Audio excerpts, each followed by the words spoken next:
and welcome back to my channel Crack Course with Zareen. So here we study political science. दोस्तों अगर आपको political science पढ़ने में दिलचस्पी है तो मेरे चैनल को सब्सक्राइब कीजिए, साथ ही साथ बेल आइकन को भी दबाइए सो दैट मेरे आने वाले सारे वीडियोस के नोटिफिकेशन आपको मिल जाए. Today we will study democracy. तो दोस्तों लोकतंत्र क्या है, क्यों हमें इसको पढ़ना बहुत जरूरी है. आज के टाइम पे डेमोक्रेसी को समझना बहुत जरूरी है क्योंकि हम लोग एक ऐसे देश में रहते हैं जहां पर ही डेमोक्रेसी चलती है. ठीक है, तो first question is what is democracy and what is the meaning of democracy. Democracy का क्या मतलब है, what is the meaning of democracy. Okay, सबसे पहला बात जो डेमोक्रेसी से रिलेटेड है वो ये है, democracy is a type of governmental system. ठीक है, ये कुछ और नहीं है, एक सिस्टम है गवर्नमेंटल. जैसे कि अगर मान लीजिए कि हम सरकार बनाते हैं तो हर एक कंट्री, दुनिया में जितनी भी कंट्री है, तो हम तो इंडिया है, मान लेते कोई और कंट्री है लाइक यूएसए है, तो हर कंट्री आजाद है, ठीक है, इंडिपेंडेंट है कि वो किस टाइप की गवर्नमेंटल सिस्टम को रखना चाहती है अपने देश के अंदर. हमने क्या चूज किया है, हमने डेमोक्रेसी चूज किया है. मान लेते हैं यूएई, ठीक है, इसका एग्जाम्पल ले लीजिए. ये एक कंट्री है जिसने क्या चूज किया है, मोनार्की चूज किया है. ठीक है, मोनार्की चूज किया. यहां पर कौन सी गवर्नमेंटल सिस्टम है, मोनार्की गवर्नमेंटल सिस्टम है.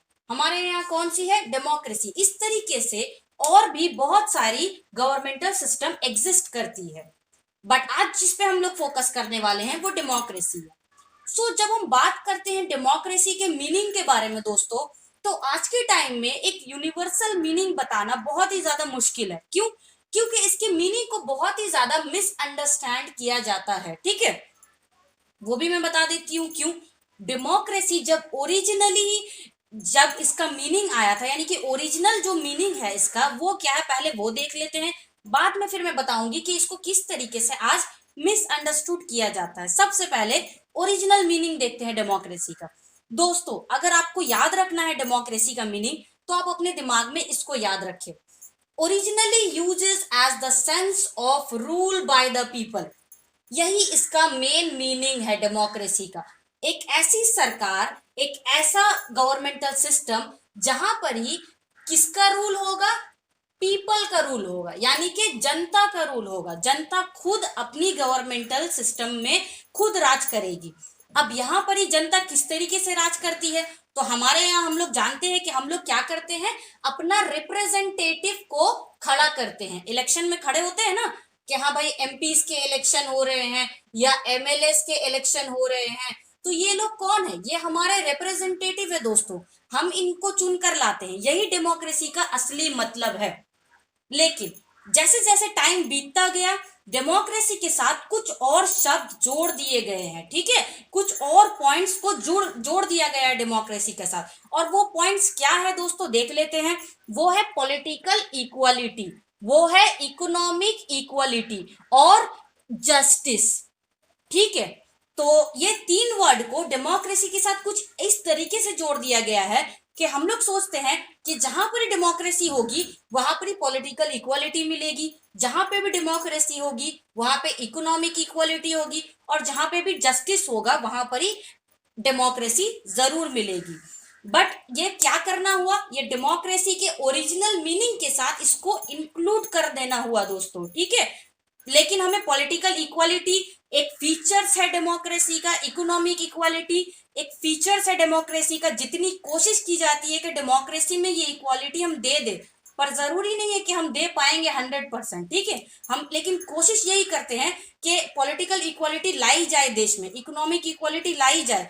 और यहाँ पर मैं इकोनॉमिक इक्वालिटी में आपको फोकस करना चाहती हूँ, ये तो बहुत कम हो सकता है. ठीक है, हम ऐसे रूल्स एंड रेगुलेशन बना सकते हैं, यानी कि मान लीजिए इलेक्शन कमीशन ऐसे रूल्स बनाएगा जो सबके लिए बराबर होंगे, पॉलिटिकल इक्वालिटी दे सकते हैं हम. लेकिन इकोनॉमिक इक्वालिटी हम कैसे करके देंगे, हम लोग जानते हैं कि रिच और पुअर का जो डिफरेंस है वो कितना बढ़ता चला जा रहा है. तो ये थोड़ा मुश्किल है किसी भी डेमोक्रेसी वाले स्टेट में भी. जहां तक जस्टिस की बात रही तो ये एक बहुत ही बेसिक फीचर्स है डेमोक्रेसी का कि जहां पे डेमोक्रेसी होगी वहां पे जस्टिस मिलना बहुत जरूरी है, बट ये भी 100% हम अक्वायर नहीं कर पाते हैं। समटाइम हमें जस्टिस मिलता है, समटाइम नहीं मिलता है, वो एक अलग ओपिनियन है, वो एक अलग टॉपिक है हमारा। सो दोस्तों, ये तीनों चीजें जो है वो डेमोक्रेसी के साथ बहुत ही ज्यादा इंक्लूड हो गई है। आज हम डेमोक्रेसी का मतलब समझते हैं, यानी कि बहुत ज्यादा आजादी मिलेगी जिस देश में हमें। हम लोग देखते हैं ना कि हम लोग रैलीज वगैरह में क्या बात करते हैं कि मुझे आजादी नहीं मिल रही है, यानी कि डेमोक्रेसी खत्म हो गई है। तो डेमोक्रेसी का मीनिंग जो है वो बहुत मुश्किल है आज बताना।